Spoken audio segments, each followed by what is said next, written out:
প্রিয় শ্রোতা বন্ধুরা, আপনারা যারা জয়ার গল্পের নিবাস আমার এই চ্যানেলটিকে সাবস্ক্রাইব করেছেন, লাইক দিয়েছেন, তাদেরকে অসংখ্য ভালোবাসা জানাই।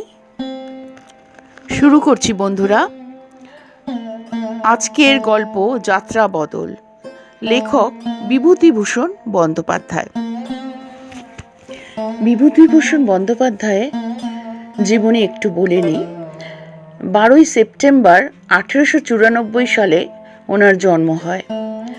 মৃত্যু 1 নভেম্বর 1950 সালে। বিভূতিভূষণ বন্দ্যোপাধ্যায় ছিলেন একজন জনপ্রিয় ভারতীয় বাঙালি সাহিত্যিক। তিনি মূলত উপন্যাস ও ছোট গল্প লিখে খ্যাতি অর্জন করেন। পথের পাঁচালী ও অপরাজিত তার সবচেয়ে বেশি পরিচিত উপন্যাস। অন্যান্য উপন্যাসের মধ্যে আরণ্যক, চাঁদের পাহাড়, আদর্শ হিন্দু হোটেল, ইছামতি ও অশনি সংকেত বিশেষভাবে উল্লেখযোগ্য। উপন্যাসের পাশাপাশি বিভূতিভূষণ প্রায় 20টি গল্প গ্রন্থ, কয়েকটি কিশোর পাঠ্য উপন্যাস ও ভ্রমণ কাহিনী এবং দিনলিপিও রচনা করেন। শুরু করছি গল্প পাঠ। ভাটপাড়াতে পিসিমার বাড়ি গিয়েছিল বড়দিনের ছুটিতে। সারাদিন বাড়িতে বসে থেকে ভালো লাগলো না। বিকেলের দিকে নৈহাটি স্টেশনে বেড়াতে গেলুম। তখন দেশেই থাকি, বিদেশে বেরোনো অভ্যেস নেই। এত বড় স্টেশন ঘনিষ্ঠভাবে দেখবার সুযোগ বড় একটা হয়নি।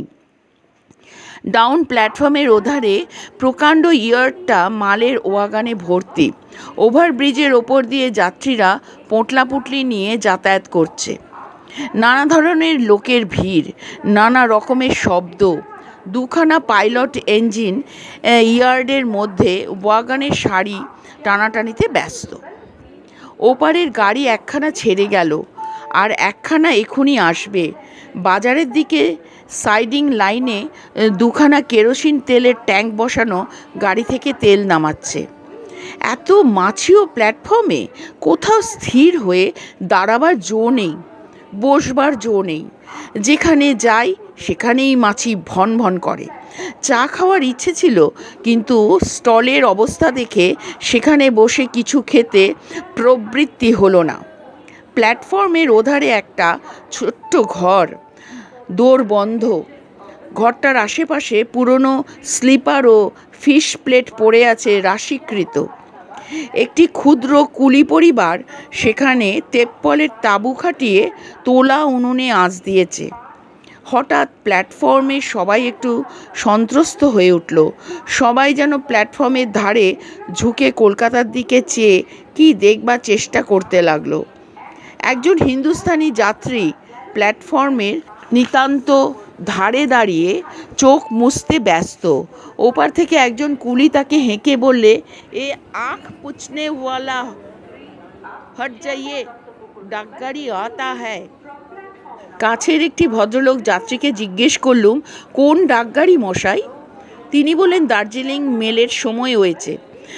একটু পরেই ধুলো কুটো উড়িয়ে একটা ছোটোখাটো ঘূর্ণিঝড়ের সৃষ্টি করে স্টেশনে ঝাঁপিয়ে দার্জিলিং মেল বেরিয়ে গেল, এবং সে শব্দ থামতে না থামতে ডাউন প্ল্যাটফর্মে একখানা প্যাসেঞ্জার ট্রেন সশব্দে এসে দাঁড়ালো। একটু পরে দেখি যে প্ল্যাটফর্মে একটা গোলযোগ উঠেছে। অনেক লোক ওভারব্রিজের ওপর দিয়ে ডাউন প্ল্যাটফর্মের দিকে ছুটে যাচ্ছে। সবাই যেন কি বলছে। ট্রেনটা ছাড়তেও খানিকটা দেরি হলো। তারপরে ট্রেনখানা ছেড়ে দিলে দেখলাম প্ল্যাটফর্মের এক জায়গায় অনেক লোকের ভিড়। গোল হয়ে ঘিরে দাঁড়িয়ে সবাই কি যেন দেখছে। ভিড় ঠেলে ঢুকতে না পেরে একজনকে জিজ্ঞেস করতে সে যা বললে তার মর্ম এই যে, মুর্শিদাবাদের ওদিক থেকে একটি ভদ্রলোক সপরিবারে এইখানে গাড়ি বদলাবার জন্যে নেমেছিলেন, পশ্চিমের লাইনে যাবার জন্য। তার স্ত্রী প্ল্যাটফর্মে নেমেই হঠাৎ অজ্ঞান হয়ে যান। সম্প্রতি দেখা যাচ্ছে অজ্ঞান নয়, তিনি মারাই গেছেন। লোকের ভিড় পুলিশ এসে সরিয়ে দিল। তারপর একটা অতি করুণ দৃশ্য চোখে পড়ল। গোটা দুই স্টিলের তোরঙ্গ একটা ঝুড়ি, গোটা চারেক ছোট বড় পুটুলি, একটা মানকচু ও এক নাগরি খেজুরের গুড়। এদিক ওদিক অগোছালোভাবে ছড়ানো গৃহস্থালির সেই দ্রব্যাদির মধ্যে একটি পাড়াগাঁয়ের বউয়ের মৃতদেহ, রং ফর্সা, বয়স 20-22-এর বেশি নয়। বউটির মাথার কাছে একটি মধ্যবয়সী ভদ্রলোক, গায়ে কালো বুকখোলা কোট, কাঁধে একখানা জমকালো পাড় ও কলকাতার সস্তা আলোয়ান, পায়ে ডার্বি জুতো। পাড়াগাঁয়ের অর্ধশিক্ষিত ভদ্রলোকের পোশাক। তার কোলে একটি 2 বছর বয়সের ছোট ছেলে, মায়ের মতো ফর্সা, চুলগুলি কোকড়া কোকড়া, হাতে কি একটা নিয়ে নাড়াচাড়া করছে। ও একবার বিস্ময় দৃষ্টিতে সমাগত লোকের ভিড়ের দিকে চাইছে। মায়ের মৃতদেহের চেয়েও তার কাছে বেশি কৌতূহলের বিষয় হয়েছে চারিধারে এই গোলমাল ও অদৃষ্ট পূর্ব লোকের ভিড়। একটু পরে সাহেব স্টেশন মাস্টার ও তার সঙ্গে একজন ভদ্রলোক এলেন। বুঝতে দেরি হলো না যে ভদ্রলোকটি ডাক্তার। তিনি বউটির নাড়ি দেখলেন, চোখ দেখলেন। স্টেশন মাস্টারের সঙ্গে কি কথা হলো তার, স্বামীটির সঙ্গেও কি যেন বললেন। তারপর তারা চলে গেলেন। মৃত্যুই তাহলে ঠিক। কৌতূহলী জনতা আরও খানিকক্ষণ তাদের ঘিরে দাঁড়িয়ে রইল। মৃত্যু পল্লী বধূ, তার শোকস্তব্ধ স্বামী, অবোধ ক্ষুদ্র পুত্র, তাদের ঘর গৃহস্থালির সাধের দ্রব্যাদি। তারপর একে একে যে যার কাজে চলে গেল। আরও নতুন দল এলো। তারাও খানিকটা থেকে নিজেদের মধ্যে কি বলাবলি করতে করতে ফিরে গেল। এবার এলো রেলওয়ে পুলিশের লোক। তারা খানিকক্ষণ ধরে ভদ্রলোকটিকে কী সব প্রশ্ন করলে, নোটবুকে কি টুকে নিলে। তারপর তারাও চলে গেল। কেবল একজন কনস্টেবল একটু দূরে দাঁড়িয়ে রইল। এসবে কাটল প্রায় 1 ঘন্টা। তখন সন্ধ্যা প্রায় হয়। স্টেশনের আলো জ্বালিয়েছে। আপ ডাউন দুদিকে সিগন্যালে লাল সবুজ বাতির সারি জ্বলছে, কিন্তু তখনও অন্ধকার হয়নি। সিগন্যালের পাখা তখনও স্পষ্ট দেখা যাচ্ছিল। আপলাইনের হোম স্টার্টার নামানো। বোধহয় কোনো ট্রেন আসছে। যা হবার তা তো হয়ে গিয়েছে। এখন সৎকারের ব্যবস্থা। এই ধরনের প্রশ্ন কেউ ভদ্রলোকটিকেও করলে না, তিনিও কাউকে করলেন না। এদিকে ভিড় ক্রমেই পাতলা হয়ে এলো। অনেকেই আপ ট্রেনের যাত্রী। কলকাতার দিকে 2খানা সিগন্যাল নামানো দেখে তারা ওভারব্রিজ দিয়ে উঠি পড়ি অবস্থায় ছুটল আপ প্ল্যাটফর্মের দিকে। এটা যে থ্রু ট্রেন আসছে তা ভেবে তখন কে দেখে, ভিড়ের মধ্যে বেশিরভাগ ছিল হিন্দুস্তানি কুলি খালাসির দল। তারা খৈনি টিপতে টিপতে নিজেদের কাজে চলে গেল। আমি একটু দূরে দাঁড়িয়েছিলাম। ভদ্রলোক আমাকে হাতছানি দিয়ে ডাকলেন। কাছে যেতেই আকুলভাবে বললেন, মশাই, আপনি তো দেখছেন, একটা ব্যবস্থা করুন দয়া করে। এখন কি করি, আমার মাথা মুন্ডু। এই অচেনা দেশ, তাতে শীতের রাত। আমরা ব্রাহ্মণের দেহ শেষে কি অন্য জাতে ছোবে? এই একটা বাচ্চা, এরই বা উপায় কি করি? মুখে অবশ্যই তাকে সাহস দিলুম, কিন্তু তারপর 8 ঘন্টা এদিক ওদিক ঘুরেও সৎকারের কোনো ব্যবস্থাই আমায় দিয়ে হয়ে উঠল না। না আমাকে এখানে কেউ চেনে, না আমি কাউকে চিনি। অধিকাংশ লোকই বলে তারা যাত্রী, এই ট্রেনেই তাদের অমুক জায়গায় যেতে হবে। কেউ কথা শোনে না। আকস্মিক ব্যাপারে উত্তেজনাটুকু কেটে যাবার মতো সবাই বুঝেছে যে বেশি ঘনিষ্ঠতা করতে গেলে এই শীতের রাত্রে দুর্ভোগ আছে কপালে। কাজেই সবাই আমায় এড়িয়ে চলতে চায়। অবশেষে একজন টিকিট কালেক্টরকে কথাটা বললুম। অনেক সাধ্য সাধনার পরে তাকে রাজিও করানো গেল। তিনি বললেন, কিন্তু শুধু আমি আর আপনি এতে তো হবে না। আপনি দাঁড়ান, আমি দেখে আসি। একটু পরে একজন অতি কদর্য চেহারার ময়লা কাপড় পরা লোককে সঙ্গে করে তিনি ফিরে এলেন। আমায় বললেন, শুনুন মশাই, লোক যেতে চায় নাকি ওই শীতের রাতে। এই লোকটি ভালো বামুন, আমাদের স্টেশনে পাউরুটির ভেন্ডার যেতে রাজি হয়েছে। আরও দুজন লোক আনতে রাজি আছে, কিন্তু টিকিটবাবু সুর নিচু করে বললেন, জানেন তো, ছোট লোক, ওদের কিছু খাওয়াতে হবে, নইলে রাজি হবে না। একটু মানে বুঝলেন তো, ওরা নেশাখোর লোক, লেখাপড়া জানে না, সবই বুঝতে পারছেন। তার একটা ব্যবস্থা করতে হয়। আমি বললুম, সে কী রকম খরচ পড়বে না পড়বে আমায় বলুন, আমি গিয়ে বলছি। ঘাট খরচের হিসেবটাও ধরবেন। টিকিটবাবু টাকা 15 এক ফর্দ দাখিল করলেন। আমি ফিরে গিয়ে বলতেই ভদ্রলোক মানিব্যাগ খুলে 2খানা 10 টাকার নোট আমার হাতে দিয়ে বললেন, এই নিন, যা ব্যবস্থা করবার করুন, আমায় এ দায় থেকে উদ্ধার করুন, বাঁচান আপনি। কথা শেষ না করেই আমার হাত দুটো জড়িয়ে ধরতে এলেন। আর আর আমার এই খোকার একটা কিছু, ওকে তো এই ঠান্ডায় সেখানে নিয়ে যেতে পারি নে, তাহলে ও কি বাঁচবে? আমি ফিরে এসে খোকার কথা তুলতেই তিনি বললেন, আমার তো ফ্যামিলি এখানে নেই, তাহলে আর কি কথা ছিল। আচ্ছা দাঁড়ান, দেখি ছোটবাবুর বাসায় খোকার ব্যবস্থা হয়ে গেল। ভদ্রলোকের কাছে গিয়ে বললুম, দিন ওকে আমার কাছে, ছোটবাবুর বাসায় তারা রাখবেন বলেছেন। ভদ্রলোক বললেন, যাও খোকন বাবা, বাবুর কাছে যাও, তোমার মাসিমার বাড়ি নিয়ে যাবেন, যাও বাবা। তার চোখ দিয়ে টপ টপ করে জল পড়তে লাগলো। আমায় বললেন, অনেকক্ষণ কিছু খায়নি, রানাঘাটে ওর মা গজা কিনে দিয়েছিল, একটু গরম দুধ যদি। খোকা বেশ সপ্রতিভ, বেশ শান্তভাবেই আমার কাছে এলো, হাসি হাসি মুখে। তাকে কোলে নিয়ে মনে হলো খোকার যত বয়স ভেবেছিলুম তার চেয়ে ছোট, এখনও তেমন কথা বলতে পারে না। খোকাবাবুর বাসায় ঝি তাকে কোলে করে বাড়ির ভিতর নিয়ে গেল।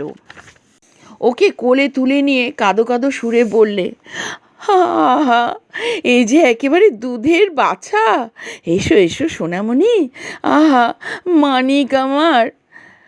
খোকা ব্যাপারটা কিছুই বুঝতে পারেনি, বরং এত লোক তাকে কোলে নিয়ে নাচানাচি করাতে সে খুব খুশি। একটু পরে আমরা কজনে মৃতদেহ বহন করে শ্মশানের দিকে রওনা হলুম। আমি, পাউরুটির ভেন্ডার, টিকিটবাবু ও পাউরুটির ভেন্ডারের একজন বন্ধু, টিকিটবাবুর এক ভাইপো। আমাদের সম্মিলিত গরম কোট ও আলোয়ানের পুটলি হাতে ঝুলিয়ে পিছনে পিছনে আসছিল। সকলের পিছনে ভদ্রলোকটি, তাকে আমরা অবশ্য সব বহন করতে দিইনি। ভদ্রলোকের জিনিসপত্র মৃতদেহের সঙ্গে ছোঁয়াছুঁয়ি হয়েছে, কারুর বাসায় জায়গা দেবে না, সেগুলি স্টেশনে ক্লোকরুমে জমা দেওয়া হলো। নৈহাটির বাজার যেখানে প্রায় শেষ হয়েছে, সেখানটায় এসে ভদ্রলোক বললেন, একটা ভুল হয়ে গিয়েছে, দাঁড়ান আমি সিঁদুর কিনে আনি, ওর কপালে দিয়ে দিতে হবে। শ্মশানঘাট নৈহাটি স্টেশন থেকে প্রায় 3 পোয়া পথ দূরে। বাজার ছাড়িয়ে দক্ষিণে মাঠের মাঝখান দিয়ে পথ। সম্মুখে জ্যোৎস্না রাত। সন্ধ্যার পরে মেঘশূন্য আকাশে ফুটফুটে চাঁদের আলো ফুটেছে। কনকনে হাড় কাঁপানো শীত, মাঝে মাঝে পৌষ রাত্রির ঠান্ডা হাওয়া বাধাশূন্য প্রান্তরে আমাদের শিরায় উপশিরায় রক্ত জমিয়ে দিচ্ছে। তার ওপরে মুশকিল, আমন ধানের জমির ওপর দিয়ে পথ ধান কাটা হয়ে গিয়েছে। শীতের ঘায়ে ধানের গোড়াগুলো পায়ে যেন কুশাঙ্কুরের মতো বিচ্ছিল। হঠাৎ পিছন দিক থেকে ভদ্রলোক মেয়ে মানুষের মতো আকুল সুরে কেঁদে উঠলেন। আমরা অবাক হয়ে ফিরে চাইলুম। টিকিটবাবু বললেন, ও কি মশাই, ও কি, অত হলে চলবে কেন? ছি, আসুন, এগিয়ে আসুন। পুরুষ মানুষকে অমন অসহায়ভাবে কখনো কাঁদতে শুনিনি। তখন বয়স ছিল অল্প। লোকটির কান্না শুনে যেন আমার চোখও অশ্রু সজল হয়ে উঠল। তারপর তিনি চুপ করলেন।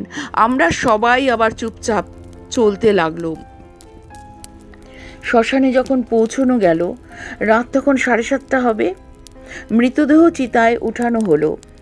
সেই সময় সর্বপ্রথম লক্ষ্য করলুম বধূটির দুপায়ে আলতা। কোথাও বেরোতে হলে গ্রামের মেয়েরা পায়ে আলতা পরে থাকে জানতাম। মনটা কেমন খারাপ হয়ে গেল। মেয়েটি কি ভেবেছিল আজ কোন যাত্রার জন্য তাকে দুপুরে আলতা পরতে হয়েছিল? কপালে খানিকটা সিঁদুর ভদ্রলোকটি নিজেই দিয়েছিলেন। বধূটিকে সর্বপ্রথম এই ভালো করে দেখে মনে হলো সত্যিই সুন্দরী। টানা টানা জোড়া ভুরু, পাণ্ডুর বর্ণের গৌর মুখ, অনিন্দ দেহকান্তি। মৃত্যুতেও যেন ম্লান হয়নি। মুখের চেহারা দেখে মনে হয় যেন ঘুমিয়ে পড়েছে। মনে হচ্ছে গোলমালে এক্ষুনি ঘুম ভেঙে উঠে পড়বে বুঝি। জ্বলন্ত চিতার একটু দূরে সেই পাউরুটি ভেন্ডার ও তার বন্ধু। পাউরুটি ভেন্ডার আমার দিকে চেয়ে দাঁত বার করে হেসে বললে, যাক, আজ শীতের রাতটা কাটবে ভালো, কি বলেন? লালু চক্রবর্তীর পরোটার দোকানে ভাসতে দিয়ে এসেছি। আমাদের শশী আচার্যকে বসিয়ে রেখে এসেছি। রাত 12টার মধ্যে এখানকার কাজ শেষ হয়ে যাবে। গরম গরম বেশ। তার বন্ধু বললে, মাংস কতটা কুলোবে তো? বাহ, জনাপ্রতি 1.5 পোয়া হিসেব করে দিয়ে এসেছি। মোট 300। কজন আছি আমরা? তুমি, আমি, যতীনবাবুর ভাইপো লালু আর শশী আচার্যি। আমার দিকে আঙুল দিয়ে, এই বাবু। আমি বললুম, আমি খাবো না। দুজনেই আশ্চর্য হয়ে আমার দিকে চাইলে। আমার কথা যেন বুঝতেই পারলে না, কিংবা বুঝে বিশ্বাস করতে পারলে না। পাউরুটি ভেন্ডার বললে, খাবেন না কিছু? সে কি মশাই, এই হাড় কনকনে পৌষ মাসের রাত খাবেন না তো এলেন কেন? পাগল। তার বন্ধু বললে, খাবেন না কেন? ভালো জিনিস মশাই, আমরা নিজে দাঁড়িয়ে থেকে কিনিয়েছি খাসা চর্বিওয়ালা খাসি। লালু চক্রবর্তী নিজে রাঁধবে। অমন মাংস রাঁধিয়ে গঙ্গার এপারে পাবেন না। ওই যে দেখছেন নৈহাটির বাজারে চাটের দোকানখানা, শুধু ওর রান্নার গুণে আজ 15 বছর একভাবে দাঁড়িয়ে রয়েছে, দেখবেন খেয়ে। এই সময় টিকিটবাবুর ইশারায় দুজনেই অন্যদিকে একটু দূরে গিয়ে কী জন্যে উঠে গেল এবং একটু পরেই আবার নিজেদের জায়গাটিতে মুখ মুছতে মুছতে এসে বসলো। আমায় বললে, আপনার চলে না বুঝি? আমি বললুম, কি? এই একটু আধটু, এই শীতের রাতে নইলে চলে কি করে বলুন? বেশ ভালো মাল। কেন এদের টিকিটবাবু ডেকেছে ওদিকে, তখন ব্যাপারটা বুঝলুম। ও আমার চলে না শুনে তারা আরও আশ্চর্য হয়ে গেল। এই শীতের রাতে শ্মশানে আসবার স্বার্থটা যে আমার কি, এ তারা ভেবেই পেল না। আমার দিকে আর কোনো মনোযোগ না দিয়ে তারা নিজেদের বিষয় কথাবার্তা বলতে লাগলো। নৈহাটি স্টেশনে পাউরুটির ব্যবসা করে আর কেউ কিছু করতে পারবে না। রেল কোম্পানির লাইসেন্সের দাম ক্রমেই বাড়ছে। তার উপর শিখেরা এসে চায়ের স্টল খুলে ওদের অর্ধেক ব্যবসা মাটি করেছে। খরচা ওঠাই দায়।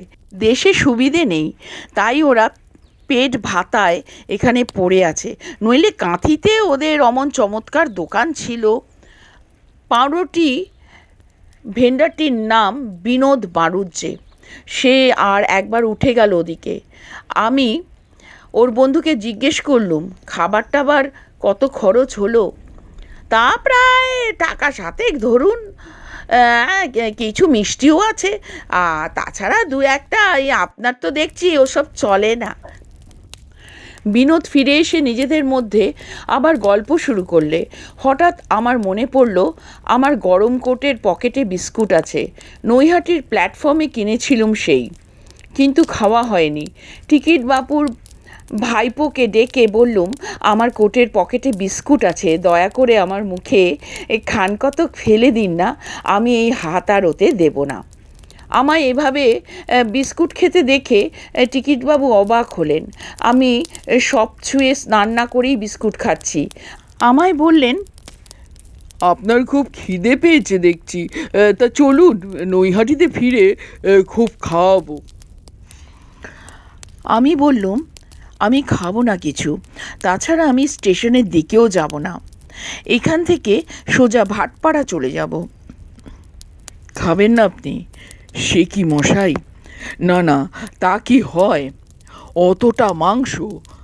ওহে বিনোদ, কাঠ দাও ঠেলে, বসে বসে গল্পগুজব করবার জন্যে তোমাদের আনা হয়নি।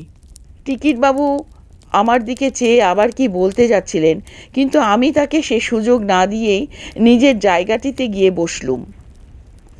বিনোদ বাড়ুজ্যে চিতায় কাঠ ঠেলে দিয়ে ফিরে এসেছে। দুই বন্ধুর মুখের বিরাম নেই। এবার তারা কার বিয়ের কথা আলোচনা করছে। বোধ হলো বিনোদ বাণুর্যের ভাইয়ের। বিনোদ এক পয়সা সাহায্য করতে পারবে না। ভাতৃ দ্বিতীয়াতে বিনোদের বউ ওর কাছে টাকা চেয়ে পাঠিয়েছিল। সে 2 টাকা বাড়িতে মানি অর্ডার করে দেয়। সোজা লিখে দিলাম, 2 টাকার বেশি হবে না, এতে ভাই দুতিয়েই করো। বিনোদের বন্ধুটি বললে, আর বোন দুতিয়েই করো, হি হি হি হি, কি বলো? বিনোদ দুপাটি দাঁত বার করে হেসে বললে, হ্যাঁ হ্যাঁ, তাই বলি, বিয়ে করলেই হয় না, তুলো দেখতে নরম, ধুনতে লবে যান, বিয়ে করে এই বাজারে সংসারটি চালানো সে বড় ঠেলা। রাত অনেক বেশি, বোধহয় 11টা। হালিশহর জুট মিলের আলোর শাড়ি নিভে গিয়েছে। প্রকাণ্ড একটা অশরীরী পাখি যেন জ্যোতির্ময় পাখা মেলে গঙ্গার ওপর উড়ে বেড়াচ্ছে। একবার সেটা যেন জলের কাছাকাছি আসছে, স্নিগ্ধ জ্যোতির বিশাল প্রতিবিম্ব ফুটে উঠছে গঙ্গার বুকে। আবার যখন দূরে চলে যাচ্ছে, তখন অল্প সময়ের জন্য সে জায়গাটা অন্ধকার, আবার আলো ফুটে উঠল, আবার অন্ধকার। এতক্ষণ ভদ্রলোকটি চিতার শিয়রের একটু দূরে চুপ করে বসেছিলেন। হঠাৎ তিনি আমার পাশে উঠে এলেন, বললেন, খোকা বোধ হয় এতক্ষণ ঘুমিয়ে পড়েছে, কি বলেন? হ্যাঁ, এতক্ষণ নিশ্চয়ই। খানিকটা চুপ করে থেকে বললেন, কাল সকালে নৈহাটিতে দুধ পাওয়া যাবে না মশাই? অভাব কি, সেজন্য ভাববেন না, সে জোগাড় হয়ে যাবে। একটু চুপ করে থেকে আমি জিজ্ঞেস করলুম, আপনারা কোথায় যেতেন? পশ্চিমে কোথাও বুঝি? ভদ্রলোক বললেন, পশ্চিমে বেশি দূর নয়, আমি যাচ্ছিলাম আসানসোলে, সেখানে চাকরি করি। অনেক দিন চাকরি খুঁজে বেরিয়ে বেরিয়ে শেষে ওইটি জুটিয়েছিলাম, তা চাকরিও করছি আজ 1 বছর। এতদিন রেলবাবুদের মেসে খেতাম, আশ্বিন মাসে মেসে খেয়ে খেয়ে ডিসপেপসিয়া গোছের দাঁড়ালো। এত ঝাল দেয় মশাই, অত ঝাল খাওয়া আমার অভ্যেস নেই। আমার স্ত্রী বললে, যা পাও একটা বাসা করো, আমাদের দুজনের খুব চলে যাবে, তোমারও কষ্ট থাকবে না, আমারও এখানে তোমায় বিদেশে ফেলে থাকতে ভালো লাগে না। তাই এবার বাসা করে বড়দিনের ছুটিতে একে আনতে যাই শ্বশুর বাড়িতে। সেখানেই বিয়ের পর আজ 4-5 বছর রেখেছিলাম। দেশে আমার বাড়িঘর সবই আছে, কিন্তু সেখানে মশাই শরিকি গোলমাল, সেখানে ওকে রাখার অনেক অসুবিধে। বারদুই নিয়ে গিয়েছিলাম, তাতেই জানি। আমি বললুম, ওর কি কোনো অসুখ ছিল হঠাৎ এমন? অসুখের কথা তো কিছুই জানি নে, তবে মাঝে মাঝে বুক ধড়ফড় করতো বলতে শুনেছি। অসুখটা আমার বাড়িতে যখন আনি 8 বছর, তখন বড় বেড়েছিল।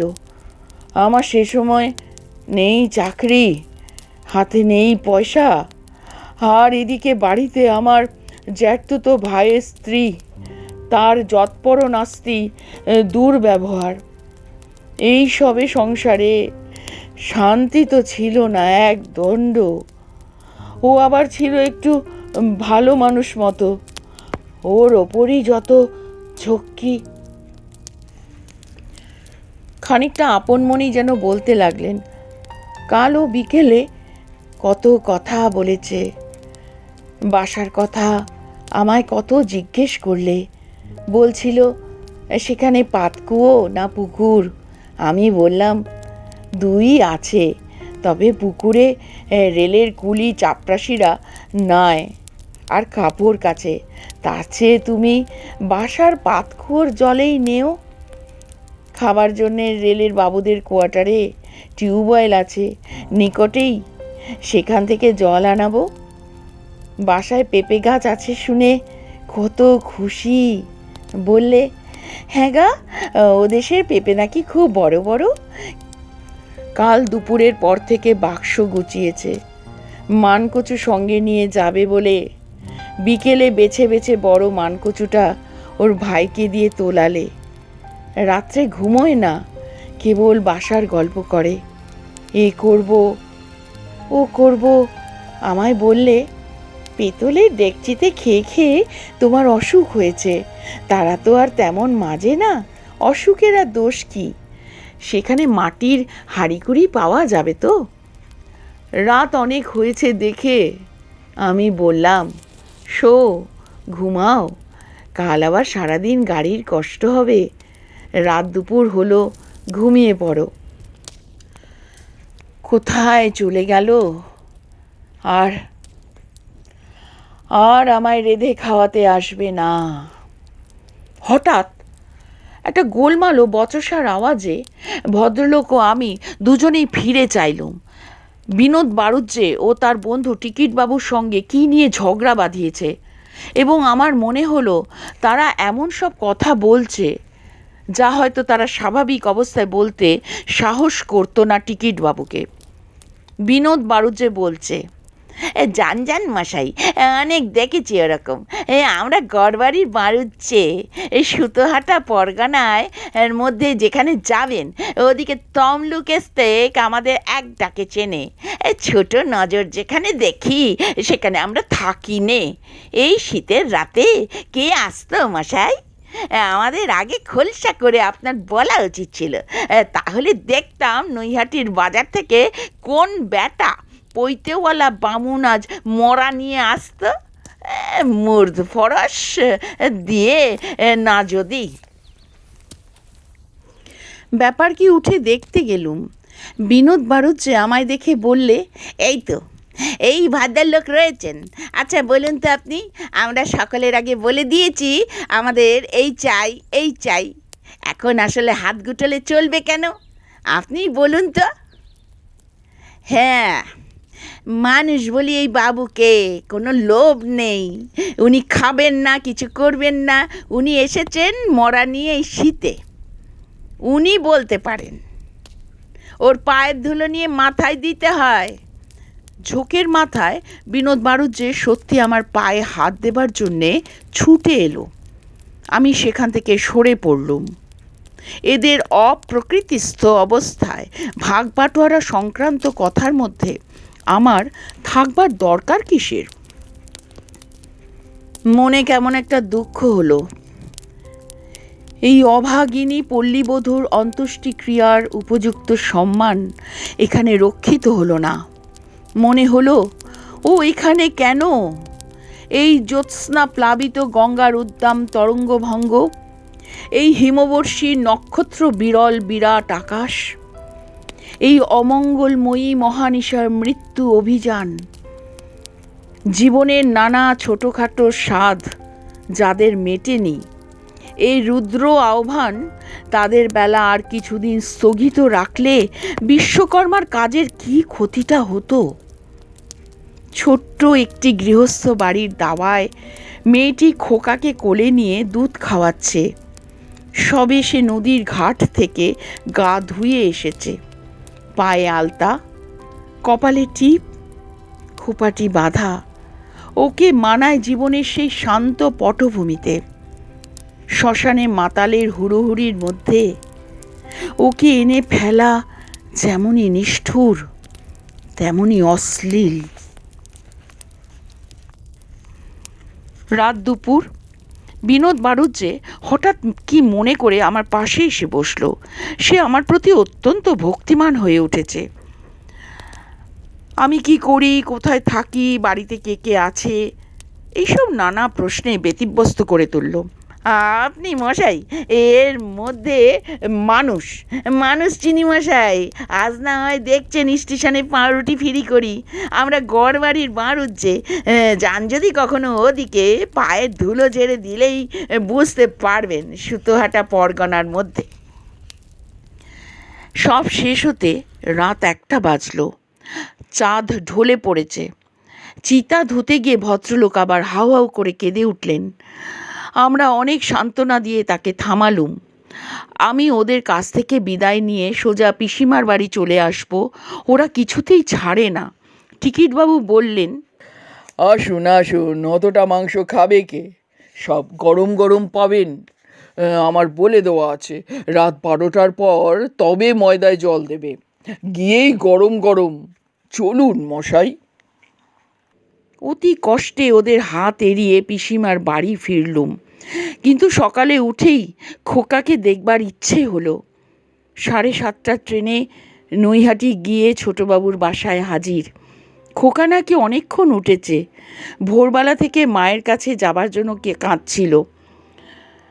বাসার মেয়েরা অনেক কৌশলে থামিয়ে রেখেছেন। ভদ্রলোকটিও এলেন। তিনি টিকিটবাবুর বাসায় রাত্রে শুয়েছিলেন। দেখে মনে হলো রাতে বেশ ঘুমিয়েছেন। খোকা এখন আর কাঁদছে না। বাসার মেয়েরা কমলালেবু দিয়েছে হাতে, তাই খেতে খেতে ঝিয়ের কোলে বাইরে এলো। ঝি বললে, কাল ছোটবাবুর বউ নিজের কোলের কাছে ওকে নিয়ে শুয়েছিলেন। জেগে উঠলেই মুখে মাই দিয়েছেন। রাতে ঘুমের ঘোরে ও ভেবেছে ওর মা, কিন্তু ভোরে উঠেই সে কি কান্নাটা! কেবল বলে মা যাব, মা যাব। আহা বাছা আমার, মানিক আমার। একটু পরে আমি ভদ্রলোককে ট্রেনে তুলে দিতে গেলুম, খোকাকে কোলে নিয়ে। তিনি এই ট্রেনে মুর্শিদাবাদে শ্বশুরবাড়ি ফিরে যাবেন। আমায় বললেন, কি করে সেখানে ঢুকবো মশাই? ভেবে আমার হাত পা আসছে না।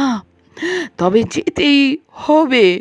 খোকাকে ওর দিদিমার কাছে দিয়ে আসবো, নইলে কে দেখবে আর ওকে? তারপর পাগলের মতো হাসি এসে বললেন, যাত্রাটা বদলে আসি মশাই, কি বলেন? হ্যাঁ। আমি বললুম, টিকিটবাবু কাল আপনাকে কিছু ফেরত দিয়েছেন? না, আমিও চাইনি। তবে আজ সকালে একটা ফর্দ দেখাচ্ছিলেন, বলেন সব খরচ হয়ে গেছে। সে ফর্দ আমিও দেখিনি। যা উপকার করেছেন আপনারা, তার শোধ কি কখনো দিতে পারবো? ট্রেন ছেড়ে চলে গেল। প্ল্যাটফর্মে বিনোদ বাড়ুজ্যের সঙ্গে দেখা। আমায় একপাশে ডেকে মুখ ভার করে বললে, শুনেছেন টিকিটবাবুর আক্কেলটা? 7.5 টাকা হাতে ছিল কালকের দরুন। কাল রাতে খাওয়া দাওয়া পরে বললাম ভাগ করো, তা আমাদের দিলে 1 টাকা করে, দুজনে 2 টাকা, নিজে নিলে 5.5 টাকা। বলে ওদের দুজনের ভাগ, ও আর ওর ভাইপো। আচ্ছা, ভাইপো কি করেছে মশাই? শুধু কাপড়ের পুঁটলিটা হাতে ঝুলিয়ে গিয়েছে বই তো নয়। আর আমাদের অত ছোট নজর নেই। হাজার হোক কুলীন বামুনের ছেলে মশাই, না হয় পেটের দায়ে আজ পাউরুটি ফ্রি করি। গল্প পাঠ এখানেই শেষ হলো। প্রিয় পাঠক বন্ধুরা, আমার চ্যানেল জয়ার গল্পের নিবাস যদি আপনাদের ভালো লেগে থাকে, তবে দয়া করে সাবস্ক্রাইব আর লাইক করে দেবেন, তাহলে একটু উৎসাহ পাই। আপনারা সবাই ভালো থাকবেন, আমার হার্দিক ভালোবাসা নেবেন। নমস্কার।